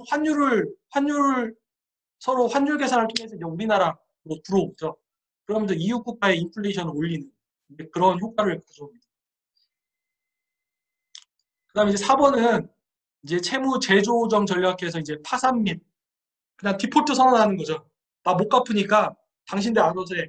그럼 이제 채권자들은 보통 채권의 50%에서 70% 회수하고 이제 정리하는 이제 그런 식으로 이제 진행을 하는데 여기에서 이제 제가 드리고 싶은 말씀은 지금 전 세계 경제가 3번 인플레이션 전략으로 움직이고 있다. 그래서 좀 이 부분도 감안을 해주시면 좋겠다. 국회 정책을 운영하시면서 이 부분도 감안해 주셨으면 좋겠다라는 말씀을 드립니다. 네, 저는 오늘 준비한 거는 여기까지고요. 제가 텔레그램에 올렸던 기사가 주요 선진국 임대차 제도는 달랐다. 기사 보이시죠? 오피니언 뉴스. 네. 이거 한번 보시면 되게 잘 정리해놨어요. 가장 최근에 구체적으로. 이게 지금 7편이 종합편이고 맨 밑에 가보시면 1번부터 6번까지 있습니다. 근데 뉴욕에 대해서도 가장 정확하게 정리가 되어 있습니다. 그래서 이 기사를 한번 확인해 주시면 좋을 것 같고 혹시 지금 한국일보 기사가 보이시나요? 한국일보 기사 보이시면 뉴욕시에 올해 아파트 렌트비를 동결시켰다는 내용이거든요. 아파트 렌트비 4년 만에 동결 보이시죠? 그래서 지금 독일 베를린이나 뉴욕시나 이렇게 다 동결하고 있다. 이게 다 지금 코로나로 인한 문제입니다. 왜냐하면 사람들이 나가서 살 수가 없는 거예요. 가뜩이나 지금 코로나 바이러스가 여기저기 떠도는데 집을 나가서는 그냥 살 수가 없다 보니까 머물게끔 하는 겁니다. 임대료 올리지 못하게끔. 참고하시고요. 제가 하나 부탁드리고 싶은 거는 저는 정의당에서 좀 우리나라 시민들의 주거 정책에 대해서 좀만 더 관심을 가져주시면 좋겠어요. 아마 수도권 그리고 광역시 빼고 청주, 전주 아마 이런 데는 조금 임대료 문제가 좀 나올 겁니다. 왜냐하면 저금리에서는 워낙에 전세금이 폭등하기 때문에 그래서 좀 각 지역에서도 뭐 세입자협회 같은 조직을 좀 만들어 주시면 좋겠고 저희 민변에서도 그 주택 임차인 법률 지원단을 내년 초에는 발표하려고 그래요. 지금은 경기도에만 가서 하고 있는데 그래서 좀 그 부분을 좀 더 많이 신경 써주시면 좋겠고 최근에는 시민들의 주거 안정 정책이 매우 중요한 이슈다라는 말씀을 드리고 싶습니다. 그리고 지금부터는 질문을 받겠습니다. 네, 안녕하세요. 네. 아까 잠깐 내년에 도입한다고 언급하셨던 법안이 제가 이해하기로는 표준 임대료 제도를 얘기하시려고 했던 것 같은데 맞나요? 그러니까 내년에 도입을 하는 게, 그러니까 내년 정기국회 때 통과를 시켜야 할 법안이 뭐냐면, 2022년 그 8월 달, 갱신이 9월 달부터 되니까, 8월부터 만약에 그때까지 계속 전세금이 올라간다면, 그때 이제 2년 뒤에 또 난리 날 거예요. 지금은 갱신된 분들이 그때 엄청나게 폭등할 거거든요. 그래서 신규 임대차에도 각 동네의 표준 임대료에 기해서 뭐 표준 임대료의 최초 임대료는 아까 프랑스 경우도 보시면 알겠지만 프랑스, 독일 다 마찬가지인데 5%는 제한 안 하고 한 10%까지는 보줍니다. 그래서 10% 인상을 해야 하는데 그 10% 인상을 하기에는 기준이 있어야 하잖아요. 그래서 그 기준을 만들기 위해서는 표준 임대료 법안까지 같이 만들어야 돼요. 그게 이제 내년 정기국회 때 표준 임대료 법안하고 그 주택임대차 보호법상 신규 임대차에도 임대료 인상률 상한제를 적용하는 법안 두 개를 해야 하고 여기서 이제 한 걸음 더 나간다면 이제 기존의 정의당의 입장은 제가 알기로는 2+2+2거든요. 네. 그러니까 뭐 2년 더 하자 하는 이제 주장을 하셔도 뭐 아무런 문제가 없죠. 그렇습니다. 네, 그러면 그 하나만 더요. 통과 가능성에 대해서는 어떻게 전망하시나요? 제가 하나 설명을 드리고 싶은 게 이건 약간 좀 질문하고 좀 어긋나긴 한데 그래서 통과 가능성은 해봐야 안다. 근데 해야 한다라는 게 저희 생각이고요. 하지 않으면 제가 봤을 때 큰일 나요. 2022년도에 큰일 납니다. 하지 않으면. 그리고 이제 이 저금리에 대해서 하나 설명을 드리고 싶은 게 1억에 대출이율 4%일 때 월세가 400만 원이 되잖아요. 연월세가. 근데 이거는 대출률이 2%가 되면 이거에는 역산하면 2억이 돼요. 전세금으로. 근데 지금은 대출이율이 1년 만에 4%에서 2%로 떨어진 거예요. 그래서 전세금이 폭등할 수밖에 없는 상황입니다.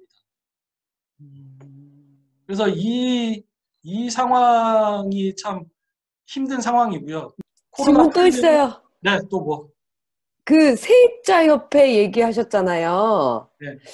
지금 거의 세입자협회 조직이나 이런 게 제가 보기에는 잘 안 되어 있는데 실제로 한국에서 세입자협회나 이런 게 약간 지역성을 가지고 이렇게 구성이 이렇게 되려면 어떤 활동들을 해야지 될런지 좀 보시면서. 베를린 세입자협회 제가 가서 봤는데 정의당도 작년 5월 달인가 갔다 왔어요. 그래서 작년 5월 달에 갔다 오신 분들하고 한번 얘기를 해보시면 제 생각은 일단 변호사는 한 분 끼셔야 돼요. 법률 상담이 필요하거든요. 이게 예민한 부분이기 때문에. 변호사 한 분은 꼭 끼셔야 하고 끊임없이 상담을 할 필요가 있죠. 상담을 하면서 같이 이제 문제를 얘기를 하고 이거를 극복하기 위해서 어떻게 할 건지. 그래서 그 힘으로 그 내년에 표준 임대료 법안하고 신규 임대차 보호법에도 임대료 인상률 상한제를 적용하는 법안을 통과를 시켜야 하거든요.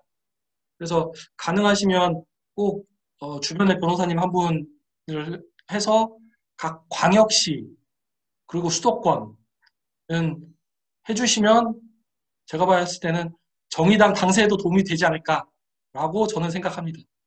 어려운 시간 내주신 김태근 변호사님께 모두 함께 박수로 감사의 말씀 드리도록 하겠습니다. 네. 감사합니다.